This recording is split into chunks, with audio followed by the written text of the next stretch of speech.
All right. Appreciate everybody being here. Just wrapping up the weekend. I thought, it was a great crowd, and we had to suffer through a couple delays with the lightning strikes and that. But I thought our crowd was great. I thought our students were great. Our band, just an amazing weekend for Ag Day.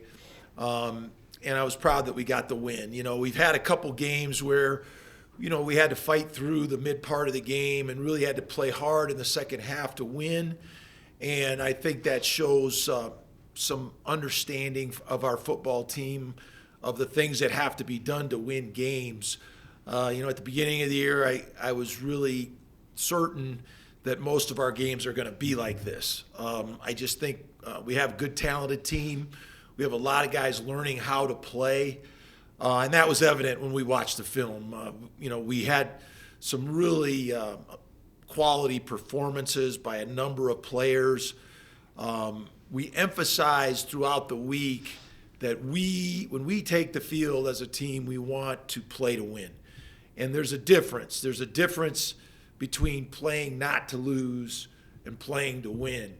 And I think too many times at home we kind of wait around and hope something good happens, and we don't want to play that way as a team. We want to go and force the issue and be aggressive and in all three phases. And this is a game of physicality and detail, and we have to go out as a team and we have to demand it as coaches. And so really proud of a lot of our kids for the performances that we made. We have a lot of improvement to make, and I think that was the message in film today. I think our guys came into film session feeling like they did something pretty good, and I think they left feeling like, wow, we have to play a lot better. And so that was the message. We're excited about starting conference play. We had 4 important non-conference games. It kind of gave us an idea of what we have as a team. And now we go to Utah State, and it's always a good trip to go there. They have really good fan support, really well-coached team with Blake Anderson, and a competitive team. They've played a lot of high-scoring games. And they've had to come back in the second half to win. They won a really hard-fought game last weekend at UConn, long cross-country trip, didn't win it to the very end, the last minute of the game. So we're going to have to go play our best football. We're going to have to play 4 quarters, and we're going to have to play with detail. And really important. This is another team that can score. They've got good receivers. Their quarterback's super capable. They got really good quickness as a team, and we're going to have to really play disciplined defensively to handle their tempo and their offensive skill players. Defensively, they're opportunistic. They've taken the ball away, and they've got good athletes and quickness, and we're going to have to handle their multiple fronts and a lot of their press coverage. So it's a big, challenging game for us. Should be typical of most of our conference games. Really quality opponent, well coached. Should be a very competitive game. You talked a lot in the past. You've told your team you're going to play like you practice. Has your team gotten to the level of practice day in, day out that you want? No, really haven't. And I think we have some great examples of that. I made a point about Torrey and Dallin today in the meetings. I mean, Torrey and Dallin play great because they practice great.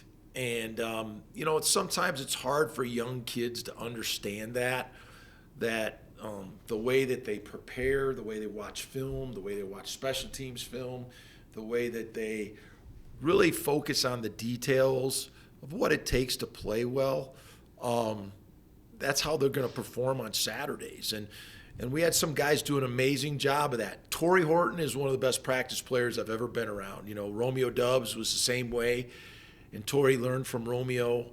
But every day is like a game. Every detail is important. You look at the long play that Dallin had where he just was short on the goal line. I mean, Torrey's out in front of him blocking, and that's the kind of effort you have to play with on every play. We have some great examples of that. Dallin's the same way. but we need more guys to understand that. And we're playing a lot of young players. We have some freshmen. We believe in our recruiting. We're going to give those guys an opportunity.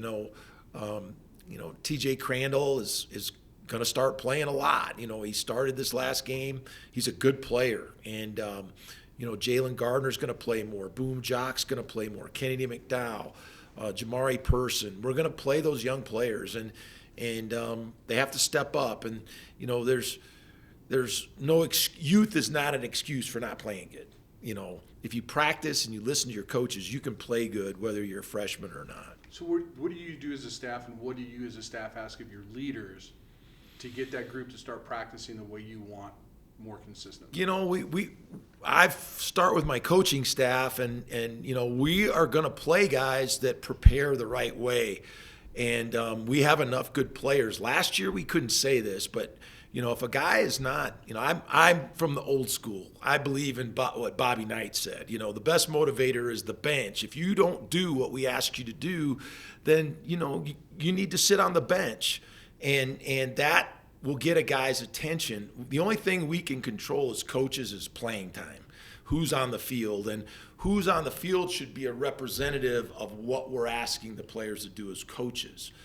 And so that's really important, and we have to send that message to some kids sometimes that, if you're not getting it, doesn't matter if you've been a 4-year starter. It doesn't matter if you're a 6-year senior. If you're not paying attention to the details that we're asking you to do and giving us great effort, you don't deserve to be on the field. And so those practice opportunities are auditions for the game. And we tell the skilled players, hey, you better come alive in practice when we throw you the ball, because if you don't, we're not going to give it to you in the game. And it's just that simple. I was a receiver coach with the Indianapolis Colts, and Tom Moore is one of the legendary offensive coaches in the NFL. He made Marvin Harrison stand up in the meeting. He said, we throw the ball to him because I know when he gets the ball, good things are going to happen. And he practices hard, and he knows what to do. And so, it's just the way it is. And so, we're trying to put it on the players for them to be prepared to play on Saturdays. And there's a responsibility to prepare yourself the right way as a player. Coach, last week you referenced that this team hasn't been 2-2 since 2017. Also, the last time they made a bowl game. Is that the expectation now for this team, and in its current state, do you think that you guys can get there? I think we played 4 preseason games, and we've shown that we're capable of doing some good things when we focus and prepare the right way. So we're capable, absolutely.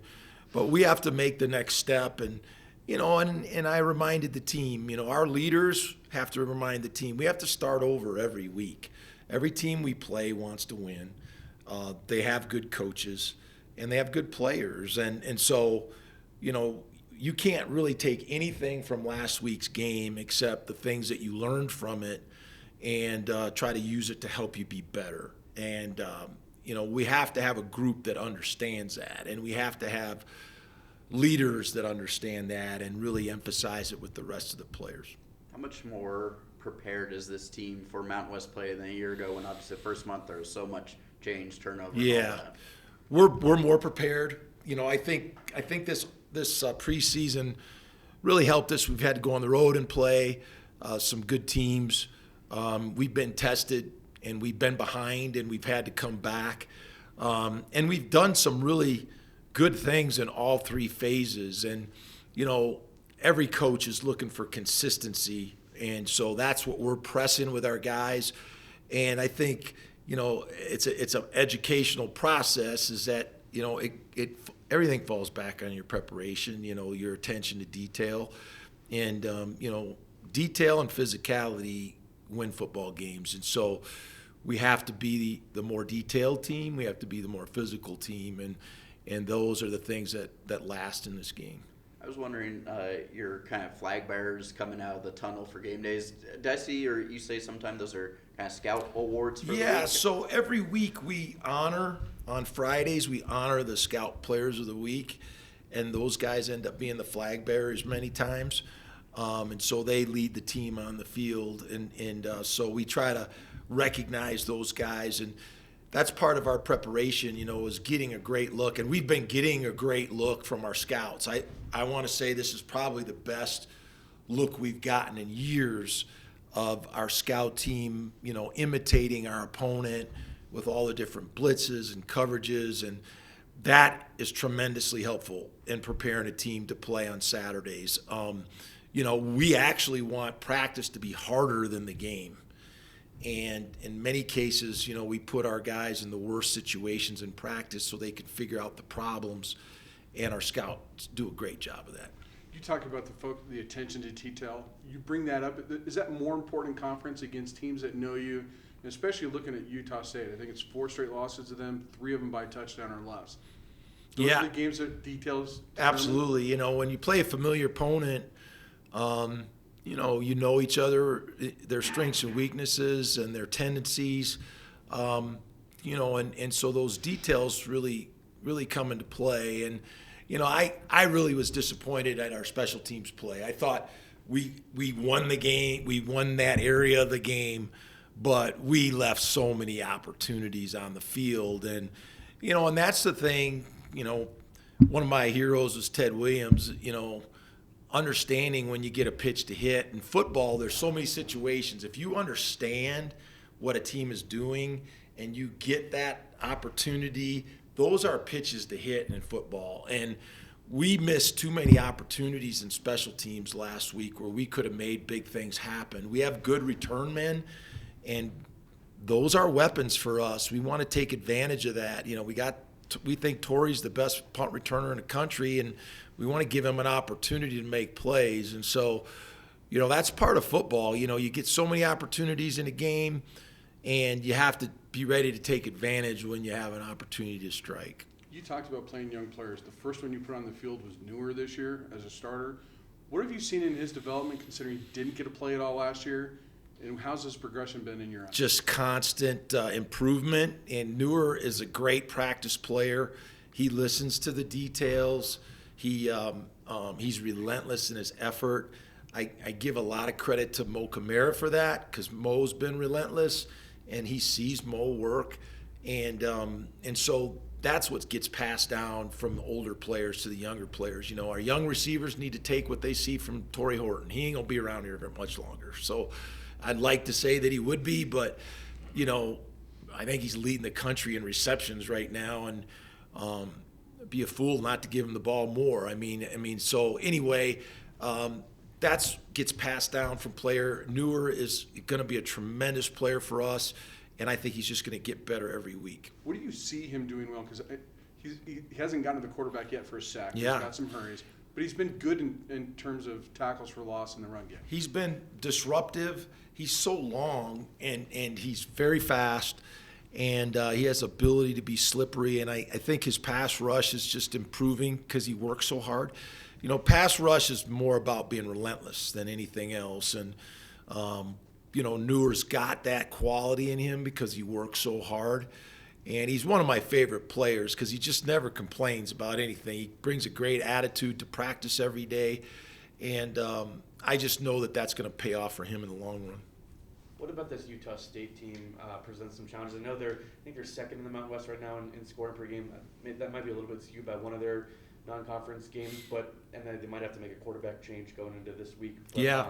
What about their offense kind of can present some challenges? I know you guys struggled a little bit in the second quarter defensively this past weekend. Yeah, they're another team. Just in college football, you have to be ready to play against tempo teams, and they like to go tempo. They're going to run the ball. They're going to run their quarterback, and so you just have to be sound. They test you. They test your rules out on everything, and so they do a really good job scoring points. They've scored in every game, and they can play shootout games. And they're a team you can't rest on your laurels in the second half. They're going to keep coming, and they're not going to quit, and they're going to continue to score late in the game. So you got to play all the way through. We're going to have to be efficient offensively because they have proven that they can score. But they have good receivers, they have quick athletes, and they got crafty quarterbacks, and so we're going to have to do a good job controlling them and matching them, in point production. Do you guys keep last year's game against them in the back of your mind at all? I know the offense as a whole kind of felt like you let the defense down with how they played in that game and how close it was and how good it was at the end. Does the offense going into this game feel like they have an opportunity to maybe pick up the defense and make up for last year's loss, or is it just kind of Yeah, I think it's a different season, and I mean, we got goals on offense. We want to be able to score, and we're not close to where we want to be. We have to learn how to protect the ball better offensively, and we are still pushing for our execution, and so we've done it in spurts. This is probably the most productive game that we played last week since we've been here. We scored on half of our possessions, but the only time we didn't score is when we turned the ball over, and so we gotta stop turning the ball over. It's just we have to stop, and we have to make better decisions at quarterback, we have to build on the positive things we are doing. But we're pushing our guys to do things we haven't done before, and so we're kind of in new territory that way. And but we want to continue to be more educated on what we can do offensively. Was this a stepping stone for Braden this past week? Obviously, he puts up big numbers, but you mentioned can't turn the ball over as much as you guys are. Is there just a lot to learn on both sides, positively and negatively? Yeah, I think every time we play Braden, it's a learning experience, and we have confidence in our quarterbacks. We think Clay's got a lot of ability as well, but Braden, I've been impressed with him. He's a fearless guy. He's got an excellent arm, and he's made a lot of good decisions. Okay, and like a guy that hasn't played much, he still has got to make better decisions at times. And he'll learn all the mistakes that were made in the game are all correctable. Every turnover, and then even the fourth down, just his ball placement is really important. You can't make that a close play. It shouldn't have been. And that comes from experience as well. We've seen Dallin and Torrey have explosive plays in the last game, and you had more explosive plays than you had prior to the season. But do you feel the more that they do that, the more you're going to see Justice make plays like that, LB make plays like that, Goffney make plays like that? Yeah, I think we have a lot of guys that are capable, and we talked about that in the meeting. All those receivers are good players, and they're capable of making big plays, and that's where I think we can grow offensively, is getting all those guys involved in our passing game and giving them more touches. And, so that's something that we can do a better job of. Justice has proven that he can make big plays. And Lewis Brown, had over 100 yards against Colorado. He's certainly capable of that. And I was really proud of Dylan Goffney. He came in and made some big plays in that game. He's certainly capable, and that's why we brought him here from SMU. So we have a lot of different weapons, and it's my job and Braden's job and our offensive staff's job to keep putting them in position to make plays. But that's what I'm talking about. We got to press the issue. We can't get comfortable in anything. We got to move forward, and we're probing different things that we can do offensively. And as Braden grows and his understanding, the more opportunities our guys will have. Those big plays have helped put you guys at the top of the Mountain West in total offense, but the running game has been inefficient. Does that concern you at all, or does it matter since? No, we had both our running backs hurt last week, and so we think we're going to have a good running game. We think we have good running backs. I was proud of Van in the game. He did a nice job. And Damian got a chance to play a little bit. So I'm not concerned about it. I think we'll, once we can start getting our running game to produce explosive plays, then we'll really have something on offense. And so that's always a part. We're running the ball probably about 30 times a game, and we need to just be more efficient at that. And we got to start popping some big plays. So that's part of our improvement as well. Do you feel you'll have Kobe ready to go this week? I think so. I think Kobe will be available this week, yeah. Thanks, Jay. Thank you, guys. Elk Shaker.